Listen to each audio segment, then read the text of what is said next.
Hello there, boys and girls, and welcome to a brand new episode of the Front Office Playbook. I am your host, Colin Henderson. Joining me today are the homies Eli Danson, Mike John Domenico, and Adam Datema. If this is your first time joining us here at the Front Office Playbook, welcome. Glad you finally found us. A little bit about ourselves. We at the Front Office Playbook are here to talk through every major move around the NFL with a highlight on the most important position in all of sports, at least in our mind, the general manager. Some can play, some can coach, but few can put together a championship roster. So be sure to hang out with us on all of our social channels as we follow the NFL GM schedule from offseason to draft and from OTAs to kickoff. Coming up on the show today, with the draft only a week out, it's mock draft time, baby. We have our panel of analysts ready to make their opinions known about who should be drafted when and their rationale as to why they'd make those selections. So before we get to the mock draft here, and again, we're just going to do the first round today. A couple ground rules for how this is going to play out. First and foremost, this mock's going to be a little different than mocks that you may expect in the past. Most mocks are predictive, trying to guess how they expect the first round to play out. Ours is going to be relying on our panel's personal opinions and scouting reports of each prospect to create our own personal mock first round. So instead of a mock draft with each of us choosing the players we would pick for a specific team, we're going to try and create our very own draft war room for all 32 teams in the first round. With a 3-minute running clock to make our collective picks, Adam, Mike, and Eli will be acting the part of scouts and assistant GMs as they make their recommendations to me, the acting NFL GM of every team. Going to be wearing a bunch of hats today. Looking forward to it. Using the recommendations with an eye on every team's draft capital, positional importance, GM stability, as well as my own personal views, we're going to fill out our collective first round mock draft. For those of you out there who are wondering, no, we are not going to include any trades in this draft. We're going to pick what is currently available in the first round, and we will go from there. We will be discussing what we would conceivably do with trades, but obviously, as there are not two people to make a trade, we're not going to go out there and start throwing trades around. So let's get into this mock draft. And before we start off, I want to kind of hit around the horn on this front. What was your thoughts as we set up this thought process to actually go about, as all three of you acting as scouts and GMs going into this draft? How did you kind of tackle going about, scouting these players, trying to pick the right people? Kind of give me a little bit of your mindset before we really kick this thing off. Adam, why don't you kick us off for us? Yeah, well, this was kind of a hard draft because there weren't as many, projected great quarterbacks to focus on as usual. And, that's nothing new that anyone's hearing, but there are so many good players in this draft, and they're at so many different positions. This isn't like it's only a great D-line draft and a couple quarterbacks and a couple receivers or something. There are so many good players at almost every position. And, linebackers lacking a little bit, but that's, as much as I hate it, kind of how the NFL is going now. So really the most fun part of doing this mock draft was figuring out the puzzle. So, if I'm this GM in this position, there's probably 6 different players I could pick in the first round that could be beneficial to this team. So kind of finding the balance between need and ability. I know that's an issue in every draft. With so many players jumbled in the good but not great range, it really did become one of the features of this draft. Mike? Yeah, Colin. Just going through it, my thought process was, what are some of the, what are some of the things that are givens, right? So you have reaches, you have risers, you have fallers. Obviously, not being able to trade really does kind of change up the focus a little bit. But putting yourself in the shoes of, did X team spend at this position? Did that open up the flexibility for me to be able to take a different player than I would have otherwise have done? Or if that position is the best available player on the board, yet you already stocked the cabinet there and there's no real need to go to that position. I felt it was interesting. I think there's a lot of prospects who tend to kind of get drafted outside of their ranking that's done. If you're looking at ESPN or CBS or whatever the case may be, I think a lot of these GMs do also think in the idea of, I really like this player, but I think he's going to be there in the next round. right? So you might have the consensus of, Eli and I were talking before about Cooper DeJean, right? You think that you should get him in the first round, but there's other people that are like, you know what?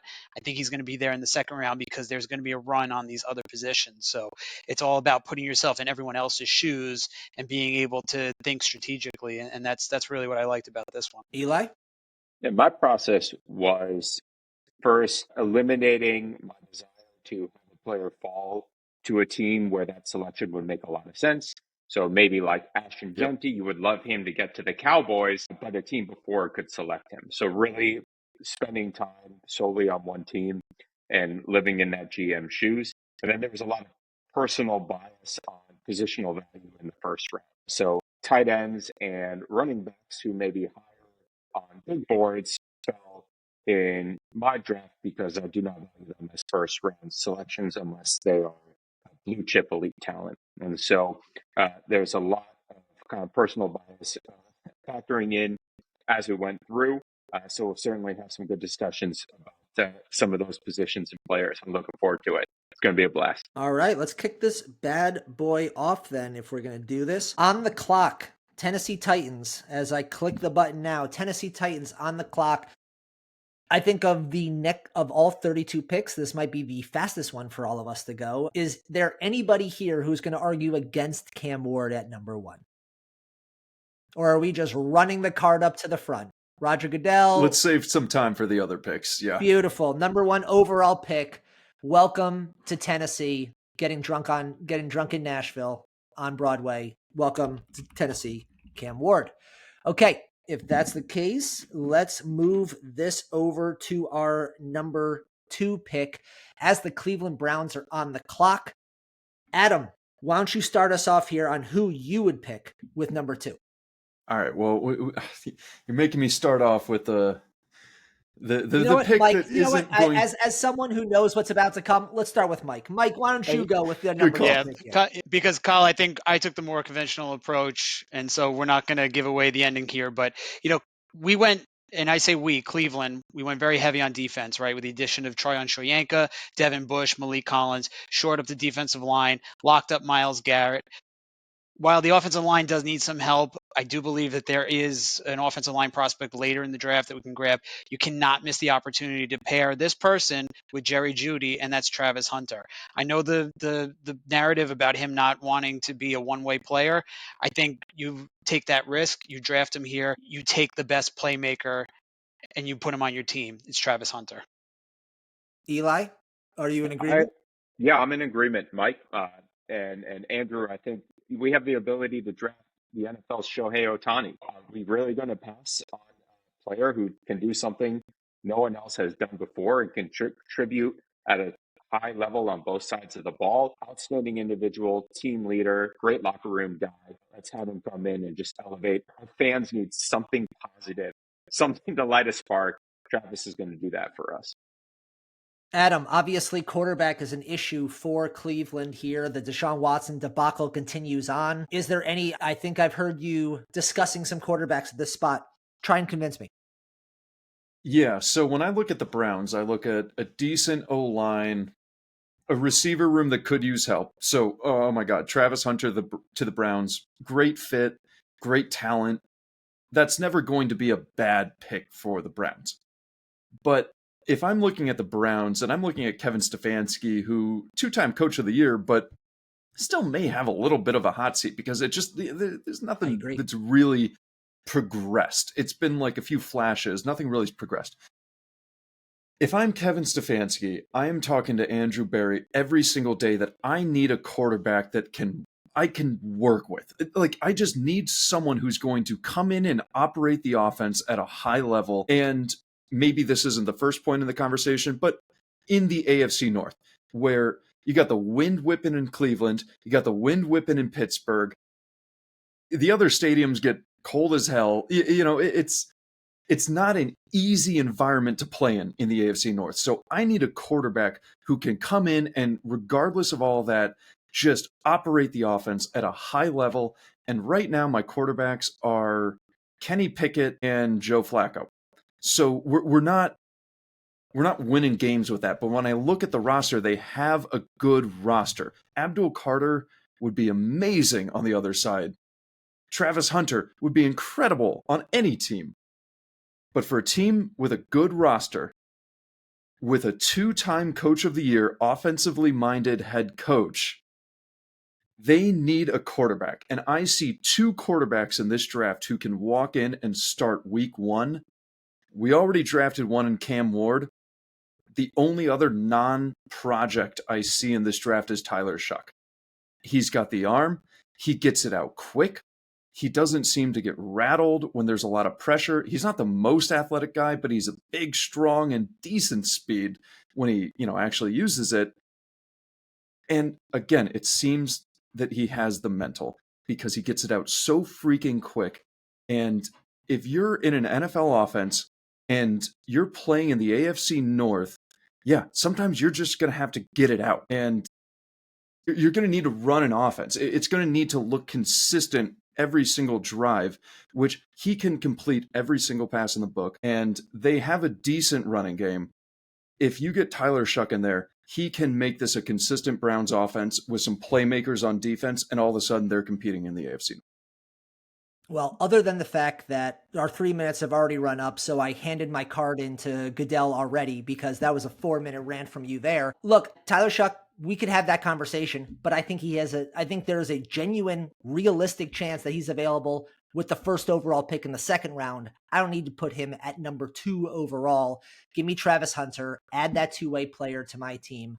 I will take, as Andrew Berry of the Browns, I will take that and that card up to the front. Let's move over to the Giants here, as the Giants also sitting there with QB questions. Eli, why don't you start us off with that as the clock begins? And who are we drafting, or are you convincing me to draft as Joe Shane from the Giants? Joe. Yeah, Joe, I think we need blue chip talent on our team. And right now, there's not a quarterback available who fits into this top 3 criteria for what we would expect a quarterback to be. We tried trading up for Jaden Daniels last year. Let's be honest, none of the quarterbacks available are in that tier. So let's not reach on the talent. We can move back up at the end of the first round, and let's take the best player to help our defense right now, which is Abdul Carter. The history of our team is based on Osi Umenyiora and Michael Strahan and Justin Tuck, Jason Pierre-Paul rushing the passer. Abdul Carter is next in line of that great New York Giant pass rusher. We have Dexter on the inside to create interior pressure. Let's keep adding bodies and just elite talent. You can never have enough star pass rushers on your team. Production, athleticism, size. Bill Carter has it all. Home run selection for us. Mike, are we in agreement here? We are absolutely in agreement. I mean, you said it. The Giants have built a legacy of winning Super Bowls with their defensive line, and I think this is the point where you need to start that rebuild from the inside out and start it on the other side of the ball. Obviously, we talk about in a similar sense, Browns and Giants still look, unsettled at the quarterback position, at least for the Giants, for Cleveland in general. For the Giants, at least for next year, in the 2026 year, no quarterbacks under contract. Adam, is there any argument to be made for a quarterback in this position? No. The quarterbacks in the draft next year, again, my mock draft has Tyler Shuck already gone. But even if he was on the board, I would say no, because Russell Wilson's going to be the starter this year, and it's like it's going to be awkward if you have 3 guys who could be starting for the Giants. I don't think the Giants should take a quarterback at this pick at all. Speaking of Tyler Shuck, again, with his advanced age, at least for a quarterback coming out of college, if he's not ready to start year 1, if this is now pushing towards year 2 because you have a Jameis and Russell 1-2 in the quarterback position, I agree with you. I think it's an unnecessary position to draft, at least now at number 3. When we have the number 2 pick in the second round, I would agree that this is probably an area that we could target, but I think it's far too high at number 3. There is not a lockdown quarterback here. I'm playing best player available, and that's Abdul Carter, who is, again, like you guys said, a blue chip prospect. Yes, this is already a position of strength for the Giants, but you take talent where talent exists. Give me Abdul Carter there. And you know what, Colin? Great pick, Joe. Thank you. I appreciate it. About time. I got one of those. I got to tell you, I don't even think it should be in the cards for Tyler Shuck to be in New York media. Could you imagine the New York Post or the Daily News, the back page, Shuck it? The puns alone, I almost want it to happen just so I can see what the Post and the Times come up He's with. going to be good. What if he Well, shucks for the it up? record, regardless of whether he's good or not, the Post on Friday morning doesn't care if they're good or not. They're gonna make a pun based on his name. That's how this works. Let's move on to the Patriots here. 3 minutes on the clock, starting here. I want to say, I think as I look at our sheet, I think we have some consensus here. Adam, start us off. Who would I be drafting if I am Elliott Wolf and the Patriots? Yeah, we got to get Will Campbell. There was just so many issues along the O-line last year. Mr. Wolf, we have to draft Will Campbell. I don't care about his short arms. We can put him at guard if the arms are too short. We have 4 to 5 needy positions along the O-line, and Will Campbell can fill almost any of them. Put him in there. This is not a hard decision. We need to build around our quarterback who proved last year he is worthy of building around. Now, Eli, we definitely need to build around that quarterback. At the same time, though, a lack of talent around him on this spot. Is there anything? I mean, obviously we need to protect him, but we also need to help him succeed in terms of his development in the passing game. Is there anybody out there that you would have a conversation about at number 4, or is this strictly a let's get a Will Campbell and let's lock this down? I mean, we could entertain the idea of Ted McMillan, but when you look at the value in his ceiling being a top 4 pick compared to the receivers we know are going to be there at the start of the second round, that value does not line up. And if we want an all-pro tackle, we have to take them early. You must take those tackles and O linemen early if we want that high-end ceiling. I love the way that Will moves on the field. I love how he's dictating what the defender is doing to him, and he's never rushed. He's balanced. I think he's an excellent addition to protect Drake. I'm all on board with what Adam said. Let's take Will here. Mike, is there anything I need to worry about here before I run up this card? Absolutely not. Abdul Carter just went. I think it's a little bit high to draft Jalen Walker here, and I think the Patriots really have a pressing need at offensive line, ranking 30th out of 32 last year, and watching Drake May run for his life in a handful of games. One comes to mind when he came in relief of Jacoby Brissett.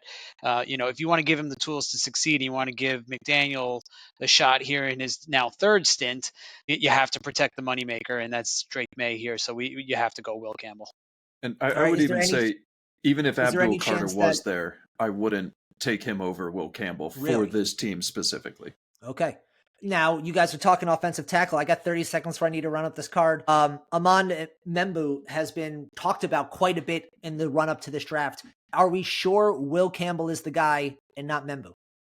Yeah, I like the polish of Will a little more. I like the versatility that he has. I like the leadership that he shows on the field and the nastiness that he plays with. I think he's a great fit for the style that Drake plays in the backfield. Yeah, All right, let's his floor run. is higher, but Membu's ceiling is higher, but he's much more of a sure thing. So Patriots need a sure thing. All right, with 1 pick in the second round and 2 picks in the third, we can fill out the rest of this roster. I like it. Let's lock Will Campbell in at the number 4 overall pick. Let's move on to the Jags as the 3-minute clock begins. Jags linked in quite a few ways. They could use offensive line help. They could use defensive line help. They could use wide receiver help for Trevor. Where are we going? Adam, why don't you start us off? Well, I like O-line here too, and we talked about Membu just a minute ago, so I'm going to bring him up. And again, that ceiling is incredible. The Jaguars need O-line help. They have a great receiver in Brian Thomas. They have a new offensively minded head coach. They need to make sure that Trevor Lawrence can operate the offense. And I think that's what Membu gives them. And Mike, this is James Gladstone's first pick as the GM of the Jags. Where's he going to go with? Yeah, Kyle, this is a toss-up for me too between offensive line and defensive line. Really excited to see what Liam Cohen can do in this offense. Inheriting a great playmaker, like you said, in Brian Thomas. But it's hard to say where to start because Jaguars were the bottom third in offensive and defensive categories. Do they look at this and say how much of it was a product of the team kind of quitting on Doug Peterson, and even coming out of the disaster that was a few years prior? I think you go for Mason Graham. I mean, this guy, the floor is the ceiling is the floor, right? You've seen him in Michigan. He's an absolute game wrecker, and he can really anchor the middle of that line. I think I'm going with Mason Graham here. We've spoke about it on our defensive line podcast before this, which I encourage everyone to listen to, about how much we like Mason Graham here. Eli, are you break the tie here? Are we leaning towards offensive or defensive line?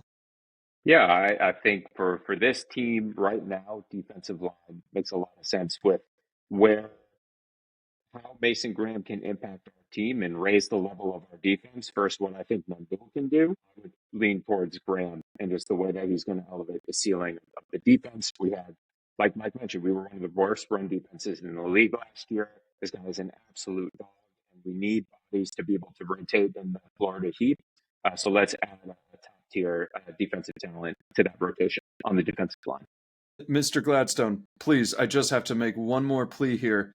We already have a 3 technique in Eric Armstead. If we add another 3 technique, teams are just going to run right through us. Like, if we were to add Kenneth Grant, that would help us stop the run with our, as a one technique. But, we need this offense to operate. We're not going to be able to fix the defense by just drafting Mason Graham. So we can kind of fix the offense by drafting one great O lineman and helping that operate. So please, Mr. Gladstone. While I agree with the sentiment here, if Eric Armstrong was not quite so old as he is, and we're already looking for essentially how we would build past him, I'll take the safer play of Mason Graham here versus the guy who we weren't talking about in the top 10 a month ago and now suddenly is trying to punch inside the top 5. Give me the safer floor with Mason Graham. If this is my first pick as the Jags GM, I want this to at least be what I think is the safest play, and I'll take Mason Graham there and try and lock him in at number 5. Let's move on to the Raiders as they sit there at number 6. Lot of different ways they can go. New quarterback, new head coach, new GM, whole new spots. Where do we feel this going? Clock is running. Why don't we start with you, Adam, and tell us who you would add to the silver and black? Well, I would add Mason Graham, but he has been taken. Okay, so if Mason Graham's off the board, where are we feeling? Yeah, so if we're not, he seems like a guy who could kind of not fix the defense, but fix the defensive line to a point where they were a dominant defensive line. We're not going to be able to fix the defense with any other one player, in my mind, at this point. So I'm looking over at the offensive side, and I'm looking at the fact that we have Brock Bowers, we have Jacoby Myers, and that's kind of it. So I'm going Tet McMillan here. He just walks into being your number 1 receiver, and you just immediately, the field kind of went from the middle of the field to whichever side Jacoby was on. Now defenses have to defend the whole field. Eli, where are we feeling? Are we also lining up on the outside? Yeah, Mr. Spytek, I agree with Adam here. I think Ted McMillan is an awesome pairing with Brock underneath and Brock's ability to stretch the field. I also love the pairing of him with Gino, right? Gino, who we know throws a beautiful deep ball, and one of the Ted's strength is that contested catch ability. Gino is going to give him a chance to make plays on the ball. He's going to throw it up. We know that about Gino, and I think running back can be addressed later on. Tet is in a unique tier at wide receiver minus Travis Hunter in this draft. So I think we're okay waiting on running back. We can find good players, second, third round for us. But Tet here, I think fills our need, has the talent. Let's go. I agree with Adam. Mike, we were last in the NFL in rushing yards per game and total yards on the ground. Ashton Jeanty is sitting out there, conceivably available. This has been talked about quite a bit. Are you sticking with Tet, or are you feeling Jeanty here? Well, I want to dissent a little bit because I think between, like you said, Brock Bowers stretching the middle of the field, Jacoby Myers on the outside, he is a dog, right? He is just a target machine. I mean, it didn't matter who his quarterback was last year, and he fought through ankle injuries. He is one tough guy on the outside. I also do enjoy I believe it's Trey Tucker as well as another inside option. Ted on the outside is a luxury, but you're right. They have to stabilize that run game. I don't know how likely it would be. Running backs tend to be overvalued in the draft. However, Ashton Jeanty is a generational talent. I think you need to stabilize that. I think you need to give Chip Kelly a running back and one that's in the Alvin Kamara mold that can really open up the offense. I have to say, as I sit here, as the clock is dwindling down, I love Ted McMillan as a player, but with Jacoby Myers and Brock Bowers already on the roster, Gino has someone to pass the ball to. At the moment, he has no one to hand the ball off to. While a running back inside the top 10 is usually something I try to avoid, he is the type of player that you make the exception to. So I think this is where I think we add Genty to this team. We figure out wide receiver. There's a good amount of wide receivers in the second round of this class. We're talking about a Raiders team that has 9 total picks available to them. One sitting at second round at 37, third round at 68. I can find a wide receiver there that's going to add. Let's add Ashton Genty to this team and finally establish a run game. Pete Carroll gets his new beast mode in the running back spot. Let's move on to them Jets as they enter a brand new season after quite a bit of upheaval from this time last year. New quarterback, new head coach, new GM. We're starting fresh here in New York. Eli, why don't you start us off with who you would draft as a member of Gang Green? Yeah, with Aaron Glenn as the new head coach, we have the ability to look long term for our team right now. Something we struggled with mightily last year was protecting Aaron, and we haven't done much this offseason to address this. Carter Warren is our current projected starter at right tackle. I know we don't value everything about PFF, but he was the 129th ranked tackle last year out of 141. That is Means something. a glaring weakness for us, and we have a bona fide starter on the right side in Armando available to us right now. He has the length and athleticism to play. He pairs well with Justin Fields, and his tendency to run the ball. Membo can get out in space and block for him. And if Justin doesn't fit long term, we at least have left side with Olu, Fashanu last year, and Membu this year to solidify the tackle positions like the Chargers did recently. I think this makes a lot of sense here for Membu for us. Mike, would you argue the point? I would not, and for one simple reason. Why did the Aaron Rodgers era fail? Because left tackle allowed Von Miller Robert Quinn, to crash in, destroy his Achilles, and destroy the Jets season. You're not going to do that twice. And I think this is a very similar situation to Detroit a few years ago with Panay Sewell available. I think Aaron Glenn gets his version of it in Norman Membu, big guy, zone blocker, probably going to run the same kind of run offense that they had in Detroit, bringing over their tight ends coach to run the offense. It's a perfect fit. And I think you get you give Justin Fields the benefit that Rodgers never got, and you build an offensive line around. Adam, obviously offensive line is a need for us. The defense was underperformed last year. You'd hope that Aaron Glenn coming is going to change that. What move would you make to potentially improve this team? Well, I'm waiting for Aaron Glenn to improve the defense, and I'm hoping that we pick up some defensive starters in the later rounds because it is deep. I can't argue with Membo. It's a perfect fit there. They need him. He's a great player. But just because he's off the board in my draft, I'll go a little different direction. In my draft, I had Abdul Carter dropping to them. That's not going to actually happen in real life. So Unlikely. were I the Jets and not going to pick Armand Membu, let's say he went earlier, I would go with Luther Burden. And the reason I would go with that is to, for one, completely balance the field. Again, it's just going to be all to Garrett Wilson at this point. Got a couple other guys in there, but no one that's really drawing the attention of a defense. And Luther Burden, not only does he walk into your team and immediately become the number 2 receiver, but he does a lot of stuff that is going to be good for Justin Fields. In terms of, let's say you want to keep the offense simple for Justin Fields at the beginning.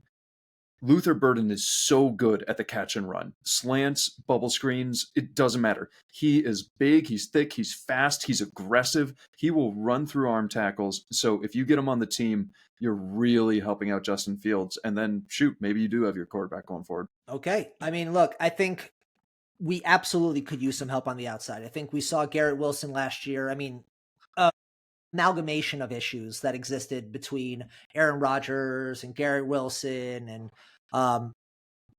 and everybody else on that team. Nothing seemed to quite fit. But Garrett Wilson is a player that you build around. They have Breece Hall. They have an improved quarterback position, I would assume, in comparison to what the alternatives could be. I agree with Membu here on the offensive tackle. Look, you're also talking about, I think one thing as we look at the Jets is that a lot of their young talent is about to be paid. So where can we save money that is going to essentially be put towards the Garrett Wilsons, towards the Jermaine Johnsons, towards the Sauce Gardners, towards the Brees Halls? Like, all of these guys are about to hit their payday. If that's the case, then I need small money at a very impactful position. Give me Membo, who can immediately lock into the right tackle, potentially be a left tackle very soon, and give him on a rookie scale. Let's go Membo here. All right, moving on, we hit the Carolina Panthers. We have our quarterback here. Finally, it looks like, after a stop-start last year from Bryce there. So let's talk about the Panthers. Clock is on right now. Mike, start us off. If you are the Panthers, where are you suggesting I take my draft? I'm taking the best available defensive player in the draft right now, and it's Jalen Walker. And he's a guy that can play with his hand down. He can play standing up. He can play inside linebacker. You need that versatility on the defensive side. The defense allowed the most yards and the most points last year. And in a division where you're playing against an improved Atlanta offense and a Tampa Bay squad that was very exciting, very electric, and then the Saints notwithstanding, you really do need to shore up your defense here. And I think Jalen Walker he's the guy that's going to do it. I am a big fan of Jalen Walker. I think the ceiling is incredibly high on him. Adam, Eli, is someone going to convince me to not take him at this spot? Go for it. I agree with the sentiment of Mike of taking the best defensive player. I just think that's Will Johnson. We've been looking for a quarterback QB or CB2 for a long, long time. And his 2023 tape was elite. He was a projected top 3 pick coming into this season. Didn't have his best year. I understand that. He had some injury concerns. But we have Jace on the one side. Mike, you mentioned it. With Tampa and with Atlanta, it's a lot of wide receiver talent to have to cover. And I believe with the moves we made in the offseason, strengthening up the D-line, we have the pass rush already to affect the QB. We can add some cover players to make sure that Mike Evans is not running free, through our division twice a year. So I would go with Will here to add to our defense. Adam, you going to break the tie, or are you going to throw another name into the mix? I'm going offense. I look at their defense and I actually kind of like where it is right now. I agree with Eli that the D-line has been rebuilt. They don't have as many pass rushers as I would like, but really in the center of that D-line, it's good.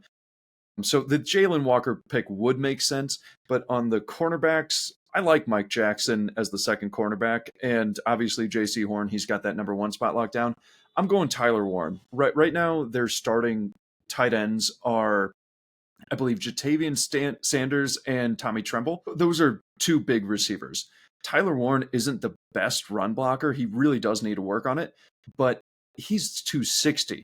You need to get someone in there, especially with a rookie quarterback who, after last year, it seems like we have decided he's our guy. And right now, he doesn't have the best receiving options around him. We can get another receiving option at actual receiver in the second round. So I'm going with the best receiving tight end option right now, which is Tyler Warren. One issue with the Panthers, they're still handing over. They've had to hand over a couple more of their picks in that disastrous Chicago trade. No second. We do have the Rams number 57 second pick. So we do have a second round pick here. It's just lower in the second round. It's just lower in the second round than it would normally be. So I would argue, as this does not want to stop. Roger is telling you to get the pick in. I was going to say, Let's go. Yeah. Goodell is just blowing up my phone right here as we take this. Look, we are lower in the second round than I'd like to add to help Bryce Young on the offensive side. But remember, this was the 32nd defense in the NFL last year. We added like 3 D linemen too. No argument. They added to it and they're going to fix it, but you can't help by adding blue chip prospects on that front. Give me Jalen Walker here as well. I like Jalen Walker quite a bit. I'm a big fan of him coming into this draft. Plays against the best that the SEC has to offer and did work against them. Give me Jalen Walker on this spot. We improve that defensive side. I think this is a pretty deep tight end and wide receiver class. So I think we can find something, even though it's not going to be at the top of the second round. It's going to be towards the back end of the second round. I still think at 57, we can give some help to Young on that front. Let's move over to the Saints. I think this is a very interesting one here, as this team could go quite a few different ways. Mike, why don't you start us off with who you would go with? So Houston or New Orleans, we have a problem. We're looking at a team that was decimated by injuries last year, between Derek Carr, Rashid Shaheed. Shaheed, thank you, Chris Olave too Olave. for yeah. Alvin Kamara is approaching his 30th birthday, and we have we have a salary cap issue. We Besides can't. that, what's Yeah. Other than that, how was the play, Mrs. Lincoln? So where do you start? I mean, ideally, this would probably be a trade out situation, but since we can't do that in this situation, I think what you do is you take the best quarterback prospect that is still out there. I know that Derek Carr's contract's a little tricky. I believe that he can't cut him this year because it's about a $50 million cap hit. I don't even know if you can cut him next year, to be honest with you. And I even, believe you can next year. but even I think you can void it Yes. after, which won't Or at provide least the you. cap hit is going to be nowhere near as bad. It's a swallowable cap hit Right, next year. but eventually you have to swallow the 50 million. And what's the best way to do that with a quarterback that's on a rookie contract? And I got to tell you here, this one I really rolled around in my head. I think I'm going Shador. Adam, well, I know we need a quarterback here. Is Shador the guy? I know you're a Shuck fan, but like, is this either way, are we looking quarterback here in this spot, or are you looking elsewhere? I personally am looking elsewhere. I don't hate Shador as a developmental prospect, but I think some of the information that's come out about the Derek Carr injury is that maybe he's playing it up because he doesn't want to be a bridge quarterback. And if that's true and we draft Shador, then okay, we're not in Shador becomes our starting quarterback. We're not really improving the team because Shador next year is not going to provide much more than Derek Carr has, if anything more. So, me personally, I'm going to say, all right, let's keep Derek happy for now. Let's get him a receiver and let's maybe get the young offensive pieces in place and a little trained under an NFL veteran for next year when we actually draft the quarterback that we want. I don't think Shador here is going to be better value than wherever the Saints either are picking or could trade up to next year in terms of the quarterbacks available. So, yeah, I would go receiver here. And that receiver would be? Well, if Burden's still on the board because you didn't pick him for the last pick, I believe, I would go and Burden. The entire wide receiver class. Ted's still on the field. All right, I take Ted. Okay. Yeah. Eli, anything to add? Yeah, just breaking character for a second. Mike and I are both Packer fans. And if there's anyone to understand drafting a developmental quarterback and letting him sit behind a veteran, it is us, right? We understand the value of that. I actually think it's a great position for the Saints to do that. Back in character, Mickey, based on our tier list of quarterbacks, I would have Shador below Michael Penix and Bo Nix of last year, 8th and 12th pick in the draft last year. We're at 9 is the value there for a quarterback of his talent. But what we do have is a very long, big, talented edge rusher. I know how much you love those, Mickey. Michael Williams out of Georgia with the incredible wingspan. His floor is incredibly high with his run defense, which you need. He has the athleticism to develop into a star pass rusher for us, and he's incredibly young. Every coach at Georgia spoke incredibly highly of Michael and what he would add to our locker room. It's where I would go for our team. Cam Jordan is not going to play for us forever. Let's add some talent, a veteran to groom a young player like Michael. I gotta say, I'm torn as I sit here right now between a quarterback and probably Michael Williams. I love Tet in this spot. I don't love the fact that Spencer Rattler is the one throwing him the ball. We have Olave on the roster. We have a number one wide receiver here. My assumption is that if we don't draft a quarterback, Derek Carr's back or shoulder, whatever it is, will magically repair itself. Yeah. Even if they do draft a quarterback, I mean, is he going to sit out the entire year? I mean, I don't see where his leverage is. He's a past his prime quarterback with a overvalued contract with not a whole lot of teams available to him at this moment.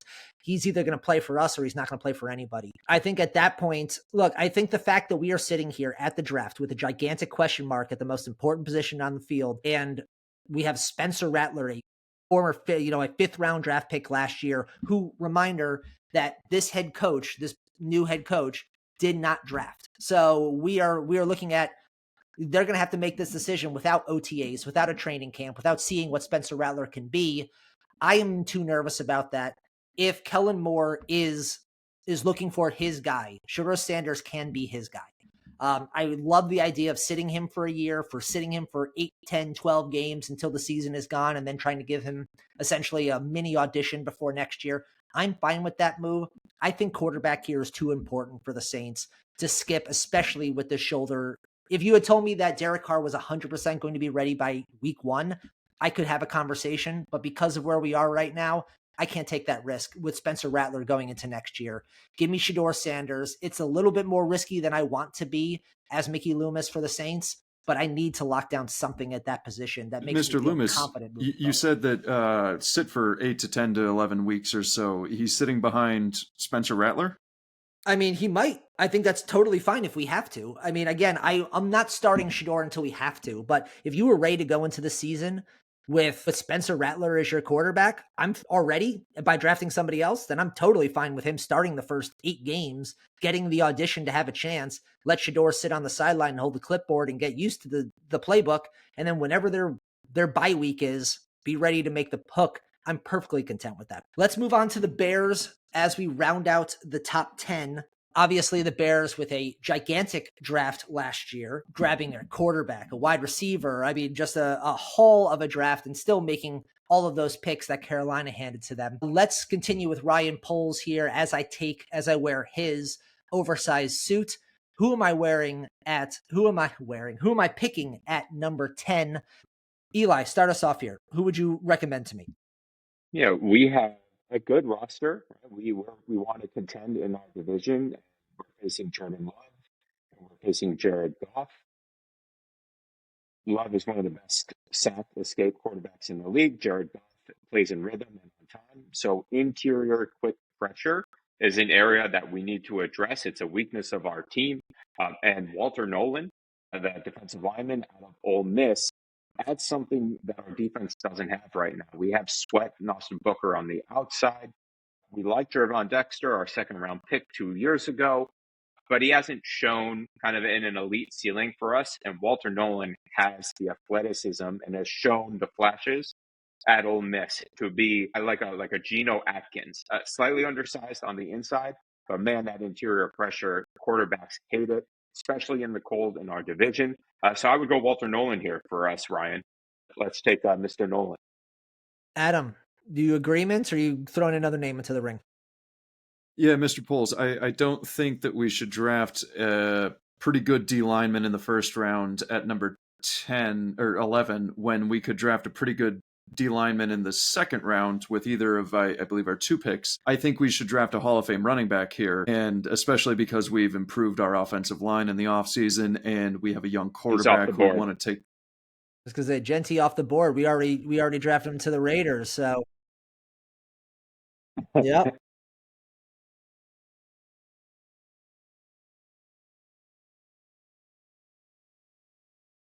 I think I'm taking Calvin Banks. Calvin Banks? If I'm Ben Johnson, I want to make sure this offense is humming one way or another. So if it can't be Janty, then I'm going with the best offensive tackle remaining, and we're just plowing over teams next year. Mike, where are we feeling? Completely agree. 2 numbers to throw at you, 68 and 3. What are those 2 numbers? 68 is the amount of times that Caleb Williams was sacked last year, and that's best for third or worst, really, but third all time in sack numbers. Did a good job shoring up the interior of the offensive alignment, bringing in Joe Tooney, Drew Dahlman, but you really needed a true left tackle. And this Kelvin Banks, this screams Bears, and it screams Ben Johnson. And I think this is what you do to unlock the offense, because if you look at how many games that they lost by 1 score last year, yeah, I do agree with Eli. I think defense is a need. But I think to really set off the Ben Johnson error on a good foot, you need to have a big left tackle there that can help protect Caleb Williams. Yeah, what was a major key factor for the Lions' rejuvenation under Ben Johnson was the left tackle that they could absolutely rely on to cover Goff's blind side and Sewell. Yeah, I feel like Banks is probably the guy here. Look, I absolutely love Walter Nolan. I think those are the two biggest positions of need. But I'm Ben Johnson. I'm the offensive guru. Like, I'm coming here with my new quarterback, with a very good wide receiver core, but I just watched my quarterback get absolutely pummeled all of last year. And for me, I think, again, my team is only going to go as far as Caleb Williams can take me. I need him upright for it. Give me Kelvin Banks Jr. at number 10. Let's move on to the Niners here. A ton of offseason change and a laughable of compensatory picks. 11 picks in this draft for them because they lost so many players in free agency. How are we starting to replace them? Let's go, Mike. Why don't you kick us off? If I'm John Lynch, who are you recommending? Oh man, I'm recommending the entire house here. I mean, they completely gutted that defense. I'm looking at the depth chart right now, and it's Gross Matos, Kevin Givens, Jordan Elliott on the defensive line. I don't even know if I named you the guys from Chainsmokers or if I named you the 49ers defensive line. That's how bad it is. With that being said, the secondary is a little bit of a disaster too. I think a lot of what their strategy is going to be is they're probably another candidate to move down and pick up even more picks. I can't see them moving up unless it's to really go after someone if they're in striking distance. They certainly have the draft capital to do so. And there's a couple options here. I'm torn between Will Johnson and Kenneth Grant. Given the amount of holes on all over this defense, I think I'm leaning towards Will Johnson. As Eli said, he was probably one of the, if not the best defensive prospect left right now. They really need to lock down cornerback, especially in a division where, you're going to be playing against Cooper Kupp, JSN, Puka Nacua, guys like that, Marvin Harrison Jr. You got to have a premier cornerback, and that's Will Johnson. Eli, you in agreement? Like the idea of adding a cornerback here to the team. Like Mike said, we could address any position on our defense and it would help our team. For sure. I'm going to put out Walter Nolan back on the table for us here at pick 11. You look at Sam Darnold joining the division and Kyler. We have quarterbacks who do not deal with interior pressure well. Sam Darnold in particular collapses, right? Under pressure. We also look at our conference as a whole, our division, we have Jaden and Jalen Hurts. We have a lot of mobile quarterbacks. And so an athletic piece on the interior to have some run and chase for us, I think makes a lot of sense and pairs well with Nick on the outside. So I'll throw out Walter as a pick for us here at 11. Adam, are you throwing another name to the ring or are you putting your weight behind one of these? I'm going similar to Eli. I'm not going D tackle, but I will. We didn't take Michael Williams, right? Like, he's still available. Yeah, I'm taking him and just letting him and Joey Bosa, he'll develop as a pass rusher more, but it's not Joey Bosa. Sorry. He and Nick Bosa just collapsing that pocket from the outside. And, there should be some ways to scheme up a little better, fortitude in the middle of that defense. Yep, I am 100% in agreement with you, Adam, on this. Michael Williams is my guy here in this pick. I completely agree with Will Johnson on the outside. Like we all said, the amount of turnover after the disappointing year that the Niners had, and then the amount of roster turnover that existed in this year, we could go 1,000 different positions. But fortunately, we have 11 picks in this draft to start and do something with it. I need something up at the top that is set it, forget it, and ideally impactful. And I think Michael Williams gets that job done on that front. I would have loved if Kelvin Banks could have fallen one more spot, especially knowing that that offensive Richardson. line. No, not Richardson. Trent Williams. Trent Williams, thank you. That's Very what different I was going to say. The offensive line is a little bit older, and Trent Williams is got to be pushing 40 at this point. I'm looking, I would have loved an offensive lineman to have fallen. I don't think there's another offensive lineman that I absolutely need with Kelvin Banks Jr. off the board at this spot. Give me Michael Williams and let him start eating along the outside. Let's move over to what I think one of the more interesting, along with the Saints and along with the Giants, one of the more interesting picks inside the top 15, them Cowboys. Jerry Jones, always a fan of making mock drafts look stupid. So let's start convincing me what I'm supposed to do as Jerry Jones with the 12th pick in Dallas. Mike? This is an interesting one, Kyle, because on my board, I have T-Mac.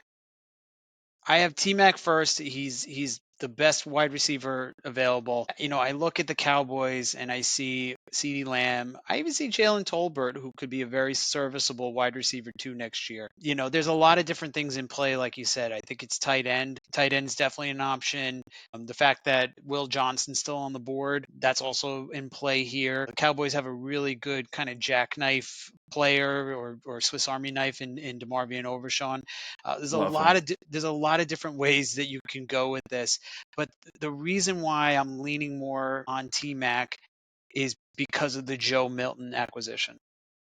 I think what you do is you pair T-Mac in that offense with CeeDee Lamb, and when Joe Milton's ready in call it a year, perhaps, I mean, he'll just be dropping dimes in the bucket. I think Joe Milton will be starting by next year. This is a That's a hot take. wild conversation that we're going to have, considering I just handed my quarterback the most expensive contract in NFL history. But for a guy that I want to say was a 6th round pick that we just traded for in this scenario, I like the confidence that you feel in our front office to have made that quarterback addition to the quarterback room. Eli, I mean, where are you feeling on this front? I am in agreement on the player, not exactly the pairing with The Mr. rationale, Milton, but sure. but I do love the idea of CD as a high volume target receiver and Tet as our big play guy down the field. I think that's an excellent pairing. Jerry, you traded a 4th for Jonathan Mingo just for fun last year, but Just for fun. we can add quite a bit of talent to this room in Tet, and this is the flashy player that you, Jerry, love to bring in. So I think Tet is a great pick here for us. I do love a flashy player. Adam, quickly, is there any addition you'd like to add? I'm going so boring compared to these dudes. What has been the I'm already uninterested. As Jerry Jones, I'm already uninterested. You just said boring. Jerry, what's been the problem with our team as a whole for the past You mean 5 to besides 10 me years? being way too involved in it? What? Yeah. Like schematically, what's been the issue with our team for the past 5 to 10 years? An inability to win in January? What? We can't stop the damn run. Okay? We just can't do it. All right. And right now, the rent is too damn high as well, by the way. Continue. well, the price of these D tackles can be a little high at times too, but they re-signed Osa Odighizuwa, which was a great call. Yep. Great defensive lineman. Micah Parsons still in the team. Another great player, even better than Osa. Peyton Turner and a couple other dudes on the other edge rusher. We need a defensive tackle to stop the run. Walter Nolan doesn't stop the run. I don't know why I brought him. Kenneth Grant stops the damn run. We can just solve this issue that we have been dealing with for 5 to 10 years with one draft pick. Kenneth Grant with Osa Odighizuwa will be one of the best D-tackle pairings in the league. If we go with this, we solve our issue. We have a great defensive line. We have decent defense behind it. And there's so many receivers we can pick in the second round. There's so many number 2 receivers. We don't need 2 number 1 receivers. We don't need to be the Bengals right now, okay? And if we are, then we're going to screw the rest of our team. Draft the guy who's going to solve the problem. Adam, you make an incredible amount of sense. Your points are valid, and I agree with all of them. But obviously I don't care. I care about the flashy pick if I'm Jerry Jones. I care about the fact that I've spent $65 million on my quarterback, and I have the third highest wide receiver contract on this spot. And you know what? I don't have a running back still, and I guess we're just going to air that shit out because that feels like the way it is. You've drafted Zach Martin in the first round. You've drafted Travis Frederick in the first round. You've drafted Tyron Smith in the first round. That's the last time you had sustained success. Draft the linemen. Be boring. In my elevated age, I just like seeing guys run really fast around the field and make catches. And you know what? That feels good to me. Honestly, I'm almost considering Luther Burden in this conversation. That's how much I love a little bit of speed. I'm basically doing the Al Davis mode, just in big D. We got Steven in the room. Can he talk some sense into his dad? If he could, he would have by now. We're going with Tet in this conversation. I completely agree with every point that you make, Adam.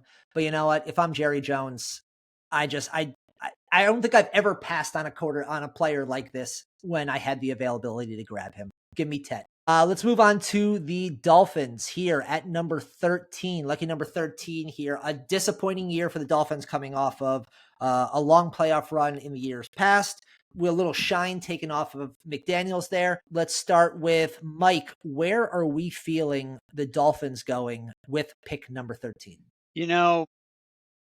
Really do feel, and again, I'm just going to reference what I see here, and maybe kind of jump ahead. I feel like cornerback's a good spot here. I do feel like Jahdae Barron is sticky. I feel like he's a guy that will be all over you, and he can really step in and fill a void that would potentially be left by Jalen Ramsey.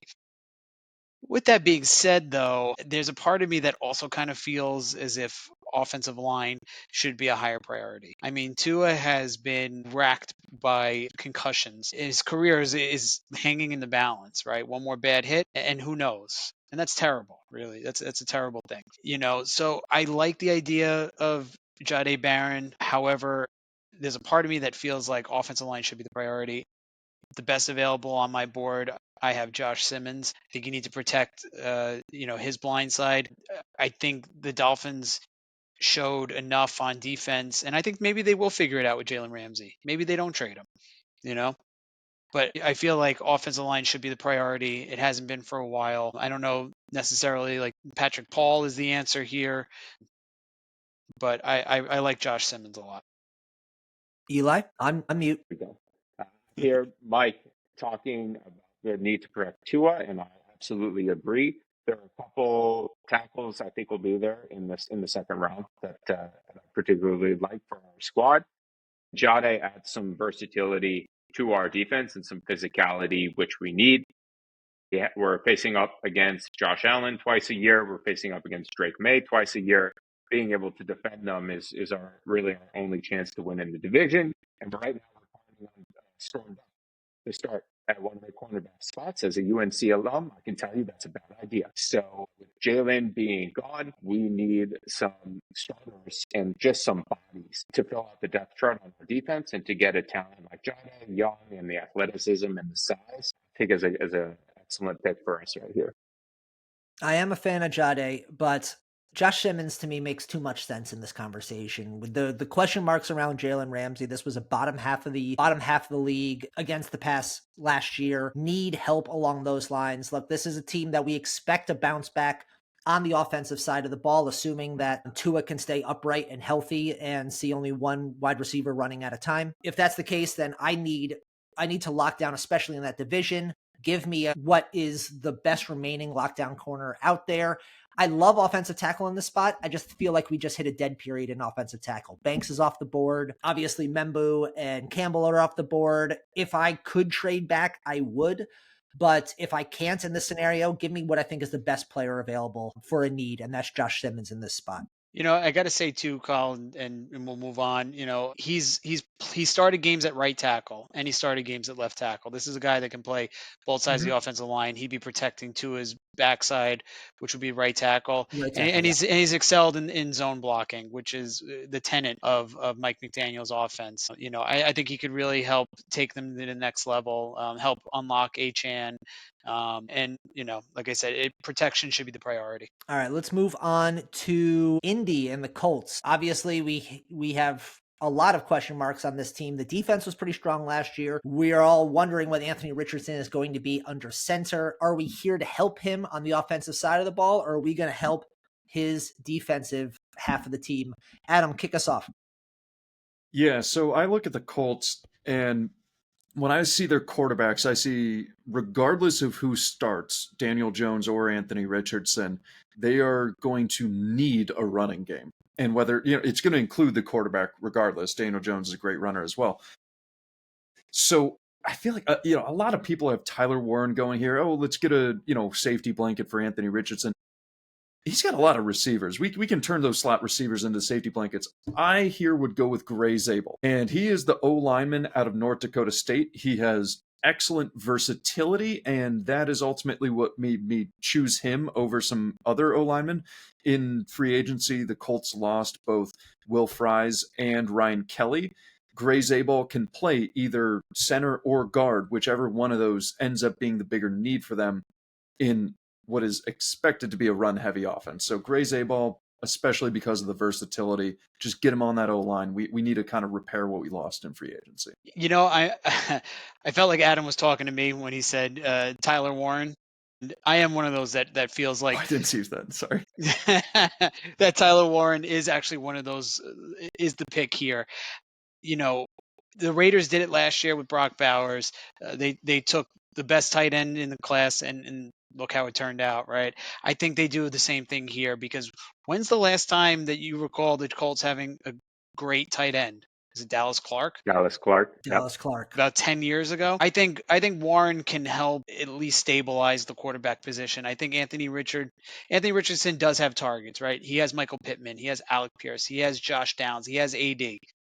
If you throw a tight end to the mix, you open up the offense in a way where it's like, how do you want to die?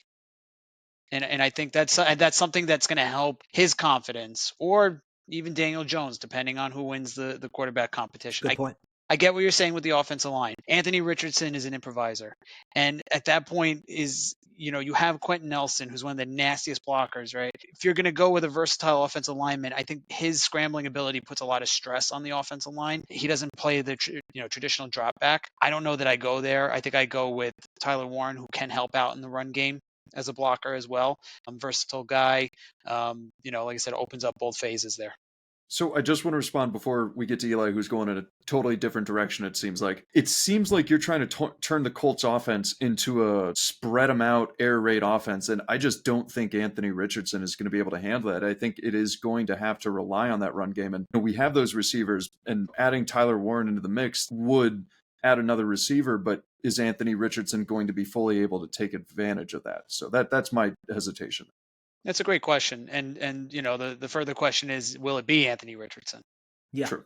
Yeah. And I think one way or the other, as I enter this draft, as Chris Ballard, as the GM, I want to obviously help Anthony Richardson, ideally support him in a way that he can be better. But also at the same time, I want the structure of my team to be what it is if I need to move on from Anthony Richardson at some point here. If I add Tyler Warren, who again can be a tight end, he can be a wide receiver. We've seen him be a running back in college. Hell, we've seen him throw passes in college and be pretty athletic and decent at that. He's got the full Bobby Boucher last game of the year, can't hold anything back kind of vibe to him. So if that's the case, look, I think if we add Tyler Warren to this team, no matter what, we're adding a special talent that should help us for years to come. And if Anthony Richardson's the guy, great. He could be that security blanket. We can scheme some stuff to get him the ball. Ideally, that can help move down the field. If not, well, then he's going to be an ideal tight end for whatever quarterback we conceivably go, either draft or free agency, and add to this roster. Give me Tyler Warren. I think he's a special talent in the tight end spot. I think there are two special tight ends in this draft. Colts seem almost destined to grab one of them. I will take Tyler Warren. Eli, I'll give you 15 seconds to convince me otherwise. If you go to the Paris Thompson show and you add one more supermodel, I'm there every year. And you add one more to the room, do you notice them? No, because they're not adding anything that's not already there. You have A.D. Mitchell, you have Alec Pierce, you have Michael Pittman Jr., you have Josh Downs, you have Jonathan Taylor. You have enough offensive pieces. You were 21st in pass rush win rate last year. You added Leatu Latu last year. And you need to be able to affect the passer because your cornerbacks are terrible. So I'm going to give you the best pass rusher in this draft in Mike Green, just as a pure speed rusher. He's a little better speed rusher than Abdul. And I'm going to let you affect the quarterback and give Anthony the chance to actually get the ball back and not have to score 38 points a game. I believe Pittman is in his second to last year on his rookie deal, as I try and look into the future just to make sure that I'm not saying anything wrong. If that's the case, he's on an extension, but yeah. He's on the extension. That's right. Okay. So yeah. I'm trying to look that up as we speak. I'm less enthused by Alec Pierce and Downs as other people are. I believe in Jonathan Taylor. I believe in Pittman as a ideally number 2. If he has to be a number 1, so be it. I still feel like Tyler Warren is the guy I want in this scenario. If I have the flexibility to do something with it, I think Tyler Warren, look, this is a good tight end draft, but I think there's 2 clear availabilities up at the top. I think we can try and find some defensive help later. I agree with what you say, Eli, but give me Tyler Warren in that spot. I got to say, Eli, I absolutely love the analogy there. Yeah, that was good. That was a great one. But if I'm at the Paris fashion show and Adrienne Lima's not in the room and she enters the room, I'm gonna know she's in the room. Sure. If you're at the I get that. Paris fashion show, some bouncer is about to get fired for letting you inside. You jerk. Let's move on to the Falcons. We've got what we expect is a brand new quarterback in Michael Penix starting week 1. The offense looks pretty good. We've spent a lot of first round draft picks and second round draft picks on the offensive side of the ball. Defense has been a struggle for us for years. I don't think we've had a double-digit sack recorder since 2016. Eli, why don't you start us off? If I am sitting here with the number 15 pick in the draft, who am I adding to this roster? I think we can go two directions here, both on the defensive line. We have Rupa Roro and David Onyemata on the inside. If we want to shore up our run defense, I love the idea of adding Kenneth Grant here. 334-pound DT with panda feet who has the ability to develop as a pass rusher. I think adds a lot to our room and the identity we want the defense to be. I would Kenneth Grant here. Adam, you staying on the defensive side of the ball? Look, I really like Kenneth Grant. I think it helps them You a need bunch. to stop the run. Yeah, I was gonna say you banged the table for a mere 3 picks ago. Yeah, and it makes sense based on how they're going to run their offense too. Probably a lot of rushing attack between Penix, Bijan, and Algier. They just got a lot of dudes. So I don't hate the pick, but like what's been the issue for the Falcons for the past 5 to 10 years? Vic Beasley had one great year as a pass rusher, and I was so high on Vic Beasley. Yeah, 2016, that's the last one. 16. It may have been like 15 sacks in a season or something. Like he had a great 16, year. Yeah. Yeah, they may have like had 16 total last year or the past few years or something. Like it's been terrible. So we didn't take Mike Green at the last pick. I'm taking him here. We just need someone who's going to get sacks, and Mike Green will get you sacks. It seems as simple as Kenneth Grant to me. So you're probably not going to pick Mike Green here too. Mike, you gonna throw in your 2 seconds here? Yeah, my 2 seconds are, I mean, listen, the Falcons are running a base 3-4. It's a very interesting spot for Kenneth Grant. They lost Grady Jarrett, no longer there. I mean, your weak side linebacker is Leonard Floyd. I don't know how much success you can have running him out there. I like Mike Green. He was the FBS leader in sacks last year, former linebacker as well. I think you take his hand off the ground, you stand him up, and you fix what is a problem with Atlanta's pass rush. Mike G likes Mike Green. Adam, I happen to agree with you and Mike on this one. Look, getting quarterbacks on the ground has been the problem. Kenneth Grant can do a lot of things. One thing that he's not, the only thing that really that goes against him is that he's never particularly put up sack numbers. Even at Michigan, I think he only had 2 sacks all of last year, but he lived in the backfield. So I love the idea of that. But at the same time, give me someone who gets to the quarterback, and I need someone who is a proven contributor to rack up sacks. Mike Green's that guy. So yeah, let's do this and let's get somebody who gets to the spot. All right, let's move on to the Cards as we sit here at pick number 16. Took a wide receiver last year. We have our quarterback. Where are we vibing exactly where to go on this pick? Adam, why don't you start us off here as the Falcons are on the clock? Cardinals Yes, are on the clock. Cardinals, that's what I said. So yeah, Cardinals, I think they did a great job addressing the D-line in the offseason. I think Gannon kind of looked at the Eagles and saw the way they dominated the Super Bowl against the Patrick Mahomes using their D-line, not blitzing at all. And so he addressed the D-line, but he's not done. He needs one more piece to make it that rotational D-line where you just constantly have good players coming in. So I think this is the perfect spot for Walter Nolan. That's all I got. No, listen, looking at what they've done, I think you just made a light go off or go on in my head, right? I think Gannon's definitely looking at the Eagles as a blueprint here. The only thing that would give me pause and the reason why the plane is kind of in flight is because I'm looking on our board and I'm trying to find Will Johnson because I see a defense that's going to be starting Sean Murphy Bunting and Starling Thompson at quarterback. If Will Johnson's still on the board here at 16, I think that's the perfect complementary piece to Murphy Bunting on the outside. I think he's a sticky cornerback. I think he's a guy that can fight with you. So, like I said, if he's still there, and I'm trying to confirm with what we have here, He's still I'm there. going. I'm going with Will Johnson. I happen to agree with you here. Look, the same logic we used for Will Johnson earlier in this exact same division was because the division is really, really good when it comes to wide receivers, and we need someone who locks this thing down. Will Johnson should be able to do that. Yes, we have to look at his 2023 tape for the most part to get there. In his limited action in 2024 before he shut down, before they shut him down before the draft, to focus on the draft, he still was one of the best corners in the Big Ten, even in limited action. Assuming health, assuming the ability, this is the type of person who could go up against Nakua, the type of person who can go up against JSN. This is the type of guy. Give me Will Johnson here, and I think what is a great value pick at number 16, this should be someone who conceivably could very easily go inside the top 10. Getting him here at 16 is a really nice grab. Let's lock him into the lineup right now. Let's move on to the Bengals. We just see as the Bengals just spent all of our money on 3 players on the offensive side of the ball. So I can't fathom that one of you guys are going to argue offense here, but I'll give you the opportunity to do so. Mike, kick us off. Where am I going with the Bengals at 17? Yeah, it really is tempting to just say go draft Matthew Golden and really score 100 points a game. Obviously being facetious here, but just again taking a look at this defense, a lot of turnover, and not even just Sam Hubbard. Trey Hendrickson requesting a trade. Lamarillo was fired. It's very much in flux, and the Bengals defense was a disaster last year to begin with.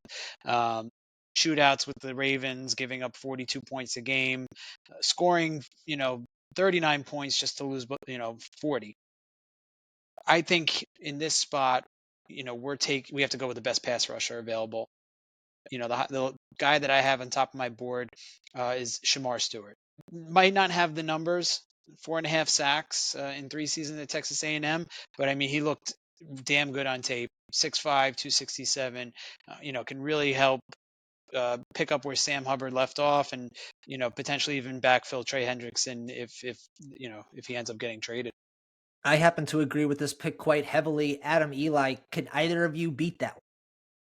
Go for it, Eli. I'll throw out Walter Nolan again. Yep. For our team. As he continues to slide a little bit. Yep. As he can do similar idea. I keep bringing up Geno Atkins as the comparison. Geno's team, the Bengals. We saw what an impact interior rusher was able to do for their defense through the 2010s. And adding a player to Nolan along a defensive line that is B.J. Hill, who's Chris Jenkins, who was our second-round pick last year and did not show a lot on the field. And we brought in T.J. Slayton from the Packers as a run stuffer. So Walter Nolan adds a different body type and a different skill set to our interior D-line. Yeah, I think Walter I'm really Nolan, with that. Go ahead. Well, Walter Nolan, exactly on that point, that he brings a different skill set than your other D linemen, especially because even the other pass rushers, the other edge rushers aren't necessarily huge pressure number guys. So you need someone who can consistently bring some pressure like Walter Nolan on the interior. All right. I got to say, I was sitting here pretty confident sticking with Stewart, but I think you guys have convinced me otherwise. Let's go with Walter Nolan to add to this spot. Again, I need defense one way or the other. Another position that I'm looking at, by the way, that none of you mentioned is secondary. Safety in particular. A couple good safeties in this draft. We are very light in the secondary, especially at the safety position. I'd look at both of them. All right, I should say I'd look at that position. None of you guys particularly seem to be focused on it. So you know what? Yeah. I'm good looking at pass rush one way or the other, as we've discussed in our prior pods, and what I expect to happen as they have 6 more picks coming in this class. I expect almost all of it to be on defense. With the amount of money that was invested on the offensive side, you have to make the draft count on the defensive side. Let's go with the Seahawks as they kick off another year here. I mean, I feel like this team, very interesting offseason. No Geno Smith, get rid of their quarterback. No DK Metcalf, get rid of your wide receiver. A lot of change coming to this Seattle front as as the front office really starts to make their team in Seattle, Mike, who would you go with at pick number 18 for the Seahawks? I had a really interesting one written down. I put Egbuka down as I just go over the depth chart again. You have JSN as your number one. He's a guy that can play on the inside. Just another interesting development, right? Seattle fired their offensive coordinator in the offseason. I felt like he really helped unlock JSN's abilities. The trade for Cooper Kupp was very surprising because I felt like they're very much the same player in terms of skill set, size, and then they added MVS on the side or on the outside, who's a deep threat. But I mean, as a Packer fan, MVS was I shouldn't be saying this in the Seattle war room, but as a Packer fan, MVS is a one-trick pony, right? He's go. He's a go route guy. I don't know how much that really tracks with Sam Darnold's skill set going from Justin Jefferson, who was a guy that had a tree route that was almost infinite, and then Jordan Addison on the outside as well. I think, and I'm open to have my mind changed here, but I think you take one of the top-rated wide receivers that's left on the board. I think you go with Mbuka. You really just triple down on receiver, and give Sam Darnold a plethora of options. I am inviting the supermodel to the model show right now. I was going to say, this is a very Seattle move. Remember, this is the same team that drafted Smith and Jigba while already having two very established wide receivers on the outside. Adam, would you argue that point? Yeah, not vehemently. I do love adding to the offense, and I don't hate adding a third wide receiver. I just think those three wide receivers are all too similar to each other. I don't know that they necessarily bring different skill sets, or that Emeka Egbuka would bring that much difference to the offense. So I thought about O-line here. They really have missed Damian Lewis, who went to the Panthers. Tyler Booker out of Bama would be a great pick here, but I'm going Colston Loveland. I do think they need another receiving option. You paid Sam Darnold a bunch of money. You're not top dollar or anything, but you paid him to come in and be a good quarterback for you. So we need some options. Noah Fant is fine. Colston Loveland, I think he just gives you a huge presence in the middle that takes some attention away from the receivers who, Cooper Kupp isn't taking the top off defenses. JSN might on a few plays, but really we just need versatility in this offense. And if we're not drafting a deep threat wide receiver, then I think we need to draft someone who's going to control that middle of the field. Yeah, I agree. I almost feel like in this team, while I have Egbuka higher on my personal draft board, I almost feel like a Luther Burden would make more sense just because, like you said, a Smith and Jigba and Egbuka almost play a very similar role, which isn't that crazily different from a Cooper Kupp. We're kind of hitting the same nail quite a few times here. You mentioned Tyler Booker and Gray Zabel, I believe, from the offensive side. Eli, I believe that you were kind of feeling a Zabel in this conversation. Offensive line feels really important for me in this conversation, especially knowing how poor Sam Darnold was when under pressure last year. It was really the clean pockets that Minnesota provided him that really let him be the player that he was last year. I think we need to focus on that offensive line. Eli, do you agree? Yep. That is going to be my exact argument. John, Okay. that's what I was going to say. And we had one good starter in Charles Cross, and the rest of our O-line is terrible. Gray Terrible. Zabel. Our center is fine, but adding Zabel, who can play anywhere along the interior, and letting Sam throw the ball, and the investments being made at receiver is how we should spend our highest pick this year. We do have 2 second-round picks, so we can address some of the skill talent in the second. So Yep, that's actually what I wanted to say. Second round pick coming forgot. over from the DK trade. Yes, Adam, go ahead. No, I completely forgot. I made this mental note before I started talking. Completely forgot. 50 and 52 are where they're picking in the second round. They can hit O-line and receiver, a number 3 receiver, and an interior offensive line at 50 and 52. So again, I think getting a standout player in the first is more important, and then getting those solid, kind of just build it's almost like the connector muscles of the body, not the big biceps and triceps, but the connector muscles. Protect the quarterback. And I gotta say, you can get a guard in the second round. I don't want to. You know what? You can get a guard in the second round, but I think with Booker and Zabel on the table right now, available to you, I think it's too hard for me to pass on one of them, knowing full well that this is the problem. We've got 2 good running backs. We've got 2 good wide receivers. We just spent a whole bunch of money on a quarterback, and yet I don't think that line can do anything to essentially help them get to the top Give me an offensive lineman here. Gray Zabel just over Booker in my mind. Let's add him to the neon green. Let's go with the Bucks here at number 19. And I can't believe I'm saying this, but we actually have an agreement on this front. Adam, why don't you do this one quickly by yourself? Who are we drafting at 19? Jihad Campbell. This man can fly. Preach. And we're going to pair him with Levante David. And when Levante David's gone, he's going to take over that position. And God help us, Levante David should teach him all the ins and out of preparing to be a pro. I don't know if he even needs that because we haven't interviewed these guys personally, but oh my God, this guy's an athlete. He makes plays and he just seems to know, based on the film alone, because that's all we have, to have the mental. So draft him. Don't think about it. You're Todd Bowles as a head coach. You personally are not. You're the GM, but Todd Bowles is a defensive coordinator at heart. He has a lot of good defensive pieces. This can tie everything together. I again, unless you guys have anything to add, I'm in full agreement on this pick. I think this is one of the rare times at pick number 19 that everyone is in agreement. But yeah, I think this is a perfect fit of player and team. So let's lock this in, run up to the front. Now, I will say, if this was real life with only 6 picks in this draft, I would be open to the move of trying to trade down and add a little bit more later. But if with no trades on the board and the most like for like player for available here, give me Jihad and let's do this thing. Let's move on to the Broncos. Bo Nix under center really looked good. I mean, way more than we expected. This was a team that really punched above its weight class last year. How are we going to continue to add to this team to make it better? Mike, start us off.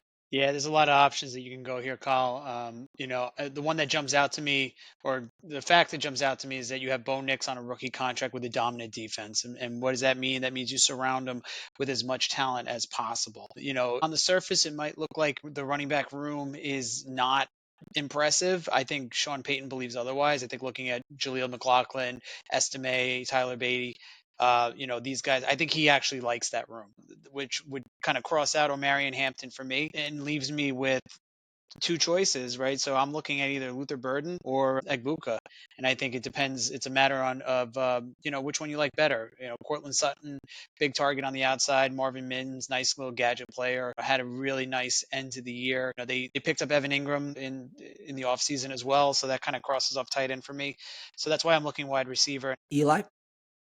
I like Colson Loveland here for our team. Ingram is over 30 years old, only on a 2-year deal, and I think he pairs really well with Ingram being able to work the short game right now with where he is in his career, and Colson being able to stretch the field, give Bo Nix another weapon, add another plus blocker to our team, and stretch the field and add something unique to our offense we don't have right now.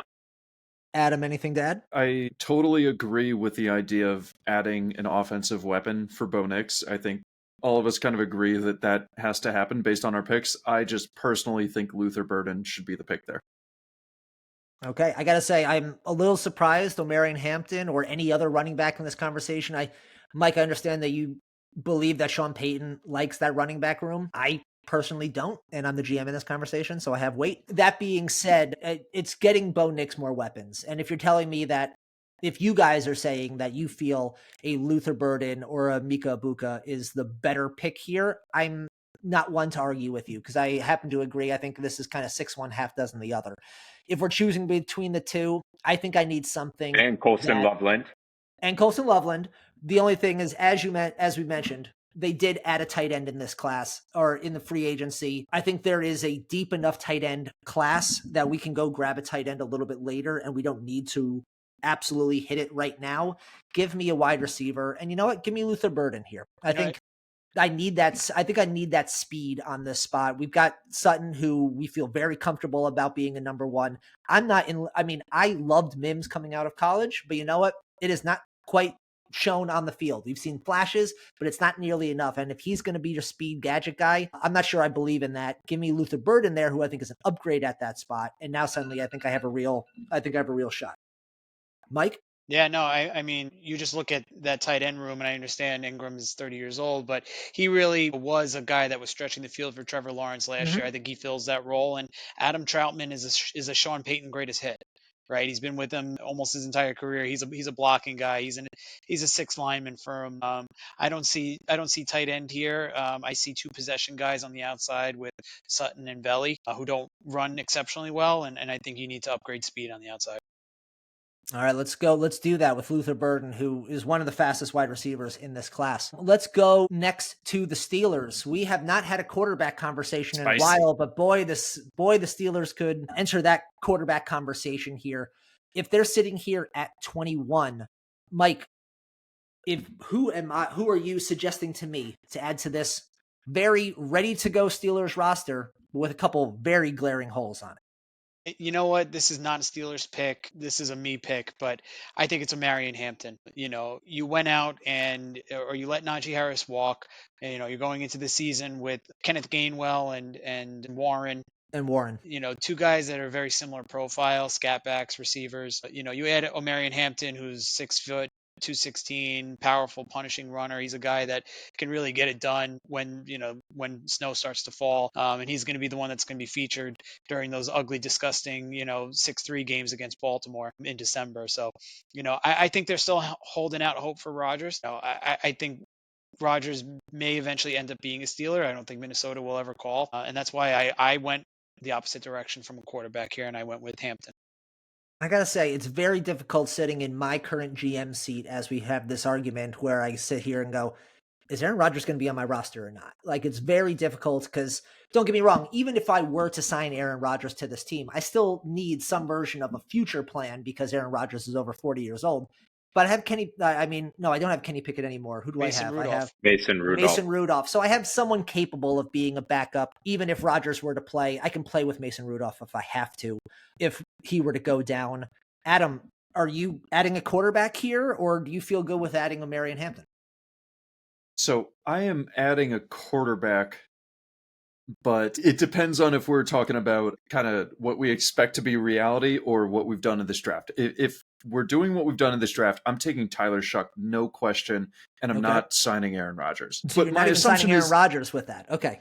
Yeah, but my assumption is that they're going to sign Aaron Rodgers. So I know we're doing what we would do. I would take Tyler Shuck.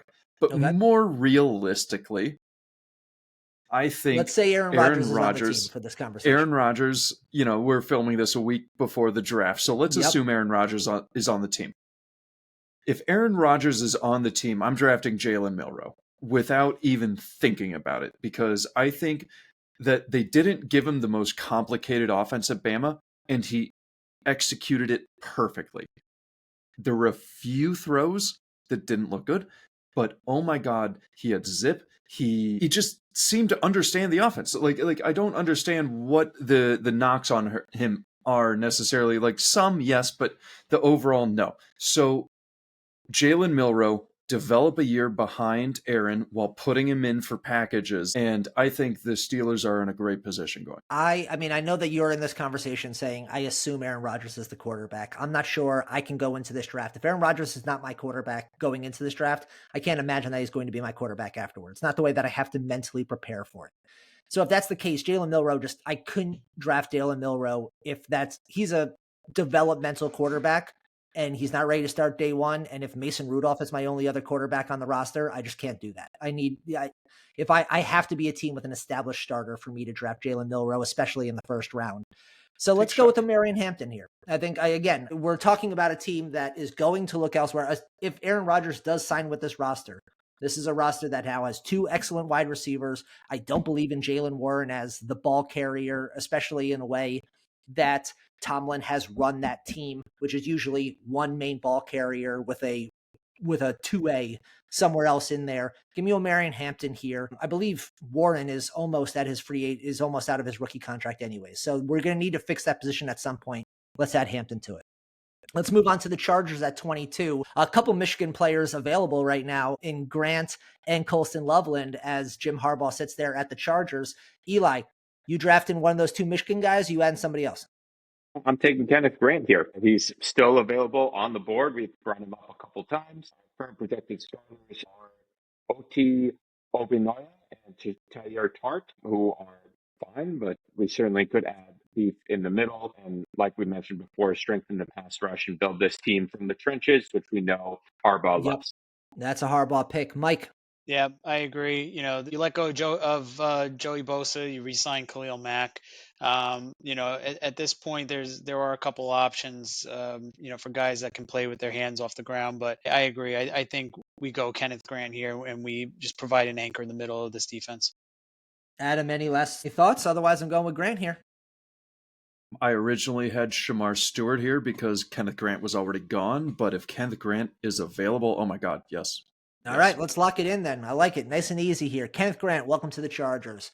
We've got 2 Packers fans in this crew. Let's hit the pack right now as they sit here at number 23. I'm just going to leave it right to you guys. Mike, Eli, talk to me through who we drafted.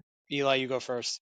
All right. So this is, I think, the combination of what Packer fans wish Gutekunst would do with his tendencies. We know he loves RAS stars, which Packer fans have kind of been a little upset about, but Howie Roseman does the exact same thing, and no one seems to care about that. So the process is fine. It's the picks themselves that are the problem. And I went with Donovan Ozaraku here. He had 8.28 RAS and has production at 16 sacks this last year. Actually can play football, unlike Lucas Van Ness, who is just out there being an athlete. He has pass rush. He has counters. Gutekunst said multiple times this offseason he thinks they have the bodies in the room to be an elite pass rush. Just disagree, Goody. I think we need to add talent here. I agree. Mike? I agree 100%. And I really want it to be true. I think Donovan's a little bit undersized, probably doesn't meet the size profile that we have. I think he sits about 6'2", 6'3", potentially. The body profile that we tend to look at is usually in the 6'6" range, 6'5", 6'6". He's 6'2", 248 Yeah, at 21 years old. which he has room to grow into in terms of weight. But I took a different approach here. I went with Azarie Thomas. I mean, just looking at the Green Bay secondary, we're in a major standoff right now with Jair Alexander. Eric Stokes is gone, which actually is better news than what it sounds like. And then we signed Nate Hobbs away from the Raiders, which an interesting move considering that he played mostly in the slot, and I think they're projecting him to play outside. Not necessarily something that I agree with, but Thomas has the size. He's 6'2", almost 200 pounds. Taller. He's a press cornerback. He's someone that can really go and play right in your face. I think that plays very well into Jeff Hafley's defense and gives him some flexibility there. Mike, I agree with you in general about the player, but I agree with Eli in terms of the pick. I think Donovan's the right player for this team. I know he doesn't quite fit the size profile that this team tends to draft, but I also think he's a special enough talent that they'll break their mold a little bit. Let's go Donovan in that spot. Moving on to the Vikings, only 4 picks in this class. So again, this screams, God, I'd love to trade back. But considering that we cannot for the purposes of this draft, Adam, who we drafting at number 24? Malachi Starks. Great safety. Great safety. They have 2 decent safeties. Harrison Smith is an old man, but he's coming back. Josh Metellus had a good season. He's been a solid player. But when I personally look at the league, I look at teams that are rotating like a 3 safety package. And I think that for the Vikings, they did it last year, for the record. They had Metellus, Harrison Smith, and Cam Bynum rotating as their 3 safeties. I think were they to take Malachi Starks here, they get just a playmaker, but also they get that rotation back. I don't know if he's going to necessarily start over Metellus or Harrison Smith, but whatever packages you can find him, he should be on the field for at least 60% of the snaps, probably up to 75. Teams are playing mostly nickel at this point, so if you can make him your nickel safety, nickel corner, whatever it is, I think he is a perfect fit for this team. Eli, any thoughts? On mute. Adding Jade here at pick 24. I agree. Adding to the defensive backfield is a necessity. Our current projected starters in the cornerback positions, we re-signed Byron, which is awesome, but we have Blackman and Isaiah Rodgers as our other 2 corner spots. So Blackman wasn't terrible. Blackman solid. I'm not arguing he wasn't bad, but we can upgrade the position. So let's add a versatile piece. Let Brian Flores get freaky with it and do his thing. I don't hate that pick. I like the idea of Flores getting freaky with it. Let's do this. Jade, let's go. Welcome to the Vikings here. Which has a Packer Texans. fan. Starks or Jade, that'd be my top two. Yep, I think I'm in complete agreement there. Texans took a major step back last year. How are we righting the ship? Mike, kick us off here. Who you picking at number 25? Yeah, number 25, might have been a little bit of a reach. With 7 draft picks, this is probably a good spot for them to trade back. In any case, just taking a look at their offensive line, I was thinking Josh Connerly Jr.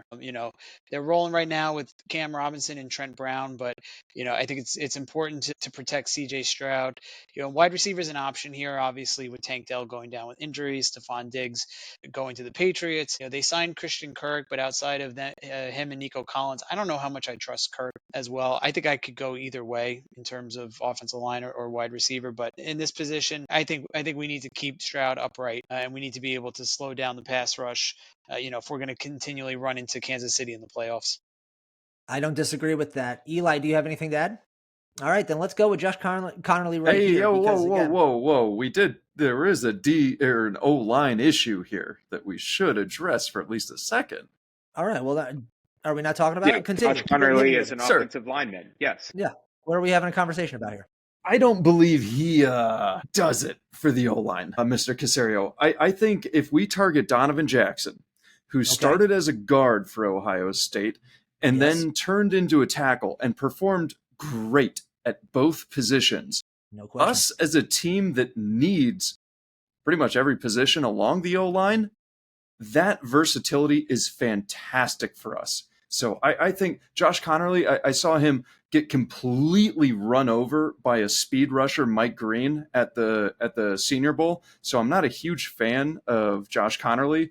I think Donovan Jackson is the guy who, regardless of whether our bigger needs turns out to be guard or tackle, he can fill that need for us. Okay. I mean, I think look, I agree with offensive linemen here. Whether we go one direction or the other, I think this could be. I appreciate the versatility of Jackson, but I think I like Connerly more, just in general of.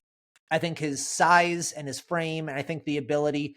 I think he could move inside if he needed to. I think he could stay outside if he had to. I think we're looking at a right tackle of the future here. Give me Josh Connerly, and let's lock him in and protect Stroud a little bit more than we did last year. Going to the Rams, Damo, I'm going to clearly kick this one off to you, our resident Rams fan.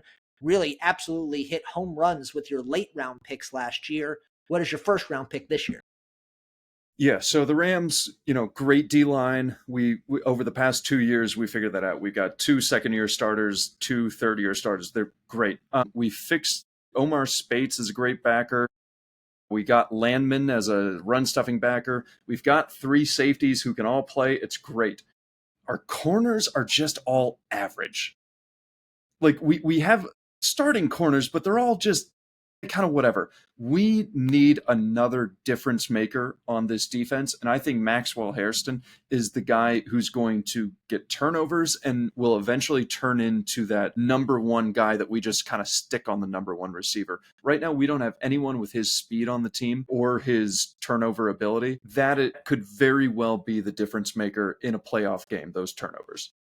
I gotta say, Maxwell Hairston is the guy I've been circling on for this pick. Eli, Mike, do you guys want to throw another name in there? Yes. I would like to throw Colston Loveland here for the Feels Rams. weird that Colson Loveland's still hanging out this long. Yeah, don't hate it. It is not the biggest need, but you kind of look at what the Raiders did last year, picking Brock and what it did to transform their offense when they already had Michael Meyer. We have Matthew Stafford, who has 1 to 2 years left. So let's get him an impact weapon. We have Tutu, we have Devontae, we have Puka on the outside. So let's add one more model to this team. This is a team where, okay, let's just stuff them in, make this as exciting and as difficult to defend as possible, and let McVay have weapons to design. I gotta say, I like both of those picks. Mike, be my tiebreaker. I'm going Maxwell Harrison. I think the Rams need some speed in the back end of their defense. A lot went wrong during that playoff game against Philly, but granted, the snow that came in the second half, really you couldn't stop Barkley. There's no real answer for that here, but I think that was no fault of the defensive line really. So I'm going Maxwell Harrison. Like I said, shoring up the back end, adding speed. Okay, I think I agree with you here. Hairston, let's lock him in for the Rams here. And that young, really young and inexpensive defense continues to add another piece to it. As Loveland continues to fall down the board, I'm not going to let him stay here too much longer. Let's go to Baltimore here, who is picking at number 27. Obviously, we're talking about the good teams now. So less holes, more high upside, more depth. Let's get into that. Mike, start us off with Baltimore here. Baltimore, I kind of took a different approach and hoping that this one I don't get too much flack for this one, but just trying to vet my lists here. I like Tyler Booker in this spot. I really think they can add to the interior of that offensive line. They can really, Derrick Henry is coming up on his age 31 season. He's still got some juice in the tank there, but I think they really need to lean in heavy on that interior ground attack.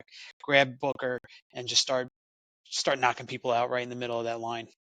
Eli? I really like the idea of adding Shamar Stewart to this defensive line. Ravens love big, strong, powerful edge rushers. The sack production wasn't there, but he is literally the most athletic defensive tester in the history of the RS score. And adding him to the pass rush in the cold against the Steelers, being able to burrow is going to be incredibly important to winning this division. I love the Shamar pick here. I happen to agree with Shamar here on this front. Look, I think if there's a player and team match that goes the raw skills of Shamar with the coaching ability of John Harbaugh and that team and that defense, which continues to take good players and make them great. With Kenneth Grant off the board, Shamar Stewart here. I absolutely love that pick. Let's lock him in to the Raiders. What are you oh-oh-ohing here? Oh, my God. Sir, what are we doing here? The D line was not the issue with this defense last year. The defensive secondary was the issue with this defense last year, and they are playing against receivers like Jamar Chase. They're playing against DK Metcalf. They're playing against George Pickens, T. Higgins. The Browns have Jerry Jeudy. What cornerback do you have in this spot that you'd put up against those right now? I mean, we've taken a lot of the good cornerbacks and taken them off the board. We have not taken the athletic freak in Siobhan Revell from Eastern Carolina.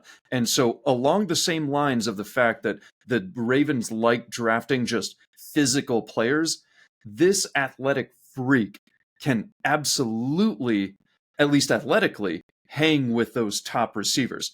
And now the Ravens, I trust us as a team to develop a corner such as Siobhan so that we have him on one outside, Nate Wiggins on the other outside, and Marlon Humphrey at the slot corner, and then we have Kyle Hamilton playing the deep middle. I don't see, assuming we develop Siobhan how I believe we can, I don't see a better secondary in the NFL than that. We already have Nate Wiggins, Marlon Humphrey, Kyle Hamilton in the secondary. Our current starting edge rushers are Kyle Van Noy and Broderick Washington. No, they got Odafe Owe, David Ojabo, I think, or did Ojabo go to the Patriots maybe? But no, they do have some edge rushers. But right now, this is completely based on the division they're in. I agree. Shamar Stewart, if I wasn't picking a corner, Shamar Stewart's an amazing pick for them because edge rusher is the next need in my mind. Getting an athletic freak who may actually be able to match up with those aliens in your division, that I think is pretty much the only way you're going to be able to consistently shut down those offenses if you have the best secondary in the league. That's why we took Nate Robinson last year. Yeah, the only thing I will say to that Wiggins? Is that the Ravens, we did make an adjustment after the second Cincinnati game. After that, did not allow more than 24 points in a game. I do believe that they made a shift at one point where Kyle Hamilton was playing more single high. That helped limit a lot of the damage. So it came in more scheme rather they did lose some players though from that defense. I think they can still make the adjustment. We lose players every year. They lost a great safety in Ardarius Washington. Like they lost a great cover guy.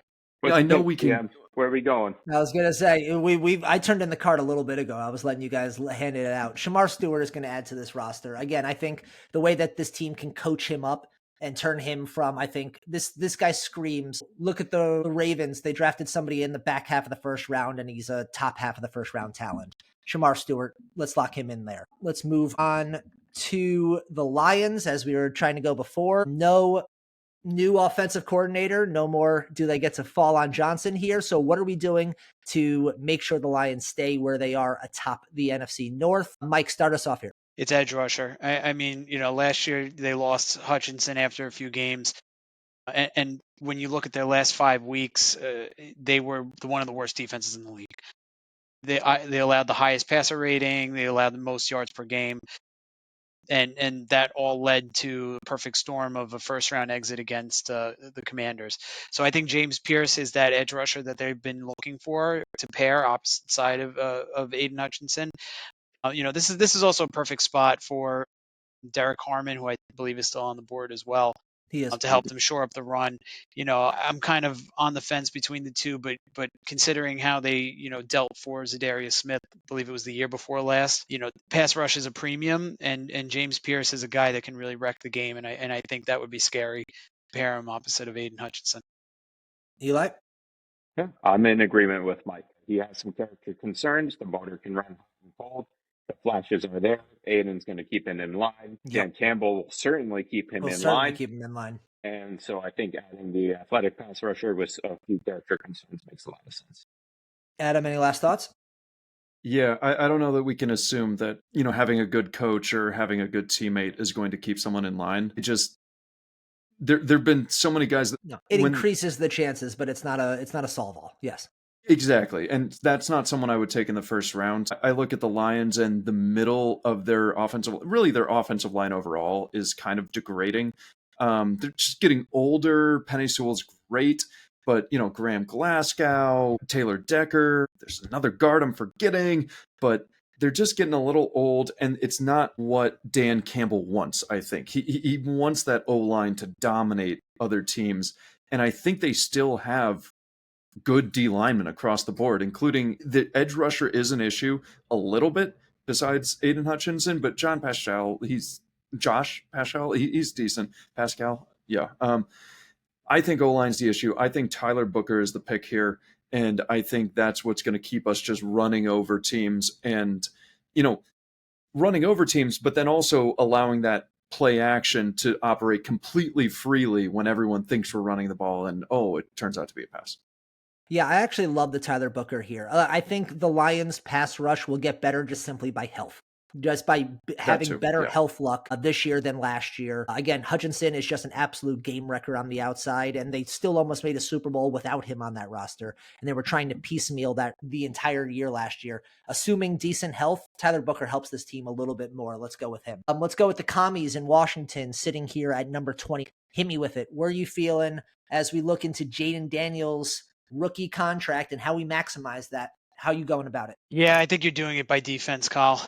Taking a look at the secondary here, Will Harris, they signed over from New Orleans, and Quan Martin, between the two of them had 2 combined interceptions in 2024. I'm liking the top. Safety that we have here on the board. Let's put Malachi Starks in that backfield. Let's get a playmaker. Let's get a ball hawk, and a guy that can help stabilize the back end of the defense. I gotta say, offhand, I really like that pick. Eli, Adam, do one of you guys have something to argue? Yeah, this is not about need. This is about adding talent to a talented team. And Colson Loveland is still here on the board. Still here, you're right. Honestly, arguably a top 10. Getting harder and harder to move, yeah. At pick 30, I understand that our tight end depth chart, we have old Zach Ertz. We took Ben Sinnott in the second round last year. But we can't deny the talent of Colson Loveland and pairing him with Daniels. I gotta say, I absolutely love that. I forgot that Colson is still on this board because, God, it feels like he shouldn't be. Yeah, let's go with Colson here. Again, this just feels like a laughable tool for Jaden Daniels to use both inside, outside, however they need to use him. Colson Loveland, and a better blocker than people give him credit for while they're also trying to protect Jaden. Let's go Colson Loveland here, who I think the gap between, as we spoke about in the Pass Catchers Pod episode, the gap between Loveland and Warren is a lot closer than what we just put on this first round pick. I think that's phenomenal value for the Commies there. Let's go with the Bills as they look to finally get atop the AFC. Not a whole lot of holes on this team. Adam, where are you going with it?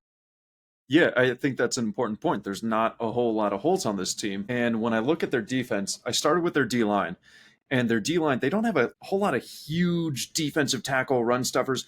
They have a lot of like big DNs who can all play everywhere and just create disruption. And then I look at their secondary, and it's kind of the same. They got like a bunch of different safeties, bunch of different corners, no necessarily, at least that I'm remembering right now. But I think that versatility is kind of our name of the game. So, Mr. Bean, I believe with the 30th pick in the first round, Nick Imanwari would be perfect for us. He can play safety on early downs. He can play linebacker on late downs. He gives us that versatility that we clearly crave, and he gives us a physicality that right now there is not a single other DB on our team that gives us any physicality. So we need that at the upper levels of our defense. He brings it along with the ball skills. I think he's the perfect fit for what we're doing on defense. Eli? I would add Derek Harmon in here. Current starting next to Ed Oliver is Daquan Jones, who we signed this year. He's 33. He is an average defensive tackle. Pairing the plus run ability of Derek Harmon next to Ed Oliver, who's a little more penetrating, is a good pairing in the defense, and playing in the cold in Buffalo can never have enough defensive linemen. Yeah, Derek Harmon was who I was circling on this class as we were going in. Again, it's almost a level of, and you Packers fans will appreciate in the sense of like the quarterback is so good that we don't feel the need to add to a wide receiver or add to the offense too much. The offense is doing its job, because Ibuka here would be, I think, a phenomenal pairing of quarterback and wide receiver, and someone who's not currently on the roster. Or a type of wide receiver that's not currently on the roster in Buffalo.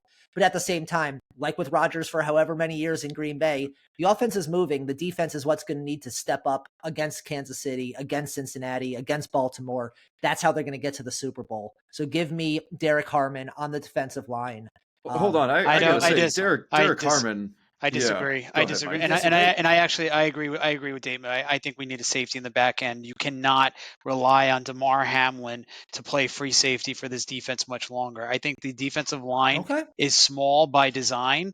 And when you look at the depth chart, you have. And we're not particularly great at getting pass rush last year. I mean, outside of two players. But you have Greg Rousseau, you have Daquan Jones, you have Ed Oliver, you just signed Joey Bosa. I think they're kind of playing this almost like the NFL equivalent of the Golden State Warriors, where they're playing a small lineup and it's intentional. What I think. Yeah, but we also watched the Philadelphia Eagles last year just run roughshot over the Chiefs. It doesn't matter what the Eagles. Teams got different personalities. Oh, of course. Yeah. No question. But I think the fact that we saw that getting pressure on Mahomes was the way to get him down. We've seen him pick apart a lot of good secondaries.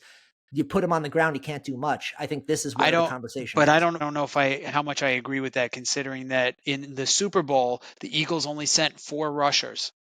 They sent 5 rushers only once. Yeah. I think the Bills can still generate a pass rush with what they have. I think part of how you solve Mahomes is playing coverage, and that's through. Okay, all right. If you guys are going to go with it, well, let's go with Imanwari then. You guys have not overruled me, but you've convinced me enough that I think we can improve the secondary and expect the undersized defensive line to get enough pressure here. Am I allowed a counter to the counter? You can counter the counter to the counter. Okay, so we drafted Cole Bishop in the second round last year. Yes, we did. So DeMar may not start this year, and we're relying on 30-plus-year-old Joey Bosa, who can't play an entire season, to be a consistent factor for us in the that was my thought. Yeah. And yes, they only sent 4 guys per play, but it wasn't the same 4 guys. And their ability to rush only 4 was because their defenders are fresh, because they were sending hockey fifths in to be able to rush the passer. Okay. So right now the Bills have. We're going to wrap up this conversation here. This is a good conversation though, because the Bills could go a lot of different directions. Right now the Bills have Joey Bosa, AJ Epinesa, Michael Hoyt from the Rams, who you guys might not know, but was a very, very effective rotational pass rusher for us last year. Greg Rousseau. They have Daquan Jones, Larry Ogunjobi, and Ed Oliver. That is 6 defensive linemen who are going to get consistent significant time pretty much on any team they play with in the NFL. The overall production is not what we would hope. Yes, they're not top 5 in the league in sacks, but those are good defensive players. And so I think I want to go back to your model argument where, yeah, we got a lot of models. Are you really going to notice another one? Yeah, I don't know. I don't think those models are as hot as you think they are. Like, I think this these is are the problem I have. 330 Instagram models are still hot. It's fine. I think the only thing to add to that is Cole Bishop is really more of a strong side safety, whereas Damar Hamlin is your center fielder, and again he doesn't take the best angles to the ball. He's not a sure tackler, and you got to get someone better in the back end. Just for like my personal draft philosophy, you can wait on safeties. Finding big guys is harder. That'd be my final point. I happen to agree with you there. I also think this safety class, we've a couple safeties still available out there that could be available if the Bills want to trade up. 10 picks in this class. They could trade up a little bit into the second if they want. I believe they've got 2 second-round picks coming up in this class. I think we have enough time to grab a safety. Sounds like a great time to draft a D lineman in a strong D line class. I think Derek Harmon is the right pick in this scenario. Look, I don't think that a safety changes the equation as much as getting enough pressure on the quarterback here. So let's add Derek Harmon. There's all those names you just mentioned, not enough production. Not enough production if we're going to go against Kansas City, Cincinnati, and Baltimore. I feel like Vrabel when they traded away A.J. Brown, just watching it happen and being able to do nothing about it. Good. I sit there and stare at the screen. I feel like Rex Ryan when they drafted Quentin Coples, and I was there in the war room, and he was screaming at the general manager at the time. You were in the war room? I was in Florham Park. I was in the next room over, and you can hear them yelling at each other. Yeah, we were working that draft together. I was at Radio City. Nice. All right, let's move on to the Chiefs. Obviously, getting bum rushed in the Super Bowl is going to be the first thing that we need to handle on this. We've got 2 picks left. Let's knock them out. Eli, if I need to get back to the top of the mountain, how are the Chiefs doing it? Well, the original selection I had here of Tyler Booker is gone. So looking at my board, we just lost Justin Reed. I would throw either of the safeties up here for you. Malachi Starks, Nick and Menawari. Take your pick. Both would add to the defense. Adam? I'd go Malachi Starks. I'm leaning towards Malachi as well, who I'm a pretty big fan of, and I'm kind of surprised he's still available on this board. Mike? Yeah, sorry. Go ahead. No, I was going to agree with the sentiment. I think, putting him in that secondary with Trent McDuffie. I mean, edge rusher is definitely a need, and if Colston Loveland was still on the board, I probably would have lobbied for him. For sure, I think as a Kelsey replacement, no question, and almost a like for like player to a certain extent. I mean, Malachi Starks here. Unfortunately, with the offensive tackles coming off the board the way that they have, offensive tackle is probably the biggest thing that I would want to grab. If this was a real draft, I'd probably look to see if I could trade back a little bit closer to where more offensive tackles would be, because right now the run on offensive tackles hit and I came away with nothing. But if I can't do that, let's improve that secondary. Malachi Starks does quite a bit of that. I think that guy's a ball hawk. I think he could do the things that I need to do, especially against the pass-happy teams we're going to be facing in the AFC. And let's finish up with our defending champions, the Philadelphia Eagles. God, that sentence hurts for me to say out loud. Howie Roseman has been basically the GM equivalent of Jesus at this point, because everything that he touches has turned water to wine. Let's round out how do the Eagles go about trying to repeat for the first time since the team before them? Eli? I would, how we won our championship based off of our defensive line and our pass rush, and we lost more talent than I think we realized this year. Sweat left. We have an injury in particular. Yep, injury in Nakobe Dean, right, who's probably going to miss most of this season. So we actually lost quite a bit of juice on the outside. So I really like Nick Scourgeon here, the defensive end out of Texas A&M. Yes? Yes. Confirmation from the group, Texas A&M. And he added some weight this year and lost a little bit of his burst. But if you look at his tape from 2 years ago, he has the juice and athleticism and kind of the way we like our edges to play to continue to keep the strength of our defense this strength. So I think that this defense does need a little edge rusher help, but this edge rusher class is deeper than where they need help elsewhere on the defense, which is safety. So right now they have Reed Blankenship and Sidney Brown. Sidney Brown showed some things. We don't know what he's going to be. But as I've already said, I am a huge fan of the 3 safety sets. Very versatile, can keep just 2 corners on the field, which they have 2 good corners. Throw those 3 safeties on there. That's your nickel defense. Xavier Watts out of Notre Dame, I think, would give this defense more versatility while they still have a good D-line and can still add to it in the second round. But I think they need a safety, and I'm not sure it's going to be there in the second round at the end of the second. I can agree with that. I'm just looking at their defense right now. Jordan Davis, Jalen Carter, Nolan Smith, some injury concerns there. Zach Bond was an absolute revelation. Nakobe Dean, some injury concerns there as well. And then Bryce Huff. You can make an argument here for Carson Schwarzenegger. I mean, he's a guy that can play that Vic Fangio Tampa 2 defense. He's a guy that can really run with running backs and tight ends and drop back into I think coverage. that's a perfectly fair. I think that's a perfectly fair spot for him to go. I mean, look, I think it's very clear the offense of this Philadelphia Eagles team is set. It's really how do we replenish the stars on the defense. Now they got really good. I mean, they picked 2 cornerbacks / safeties, if you want to put DeJean in there, as their spot in the draft last year. Where do they want to go with this? Do they want to go line? Do they want to go safety? I mean, Wari, like I said, I think would be an interesting player here as well. I think there's a couple different spots. I like the Xavier Watts and Nick Scouton picks. I think I'm going to lean Watts in this conversation, though. Again, I think there's with the defensive line as good as it was last year, even if we take a step back on this front, I do expect that if we're going to lose a little bit of strength up front, let's add to our strength in the back. So let's add another safety to this conversation. I think this team, again, there are very few holes on this team. Even though they lost Sweat, they're not going to be able to replace him with anybody right now in this class. Let's go Xavier Watts to round out the first round.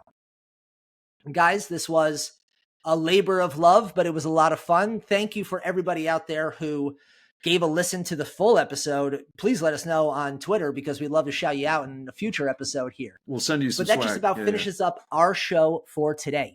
If you enjoyed the show, then make sure you subscribe to wherever you listen to your podcast so you don't miss an episode in the future. And if you listen on Apple Podcasts, please be sure to rate and review us. Love us them 5 stars. And while you're at it, be sure to follow the Front Office Playbook on X, YouTube, TikTok, and Twitch to be informed of all of our live shows, scouting videos, and more.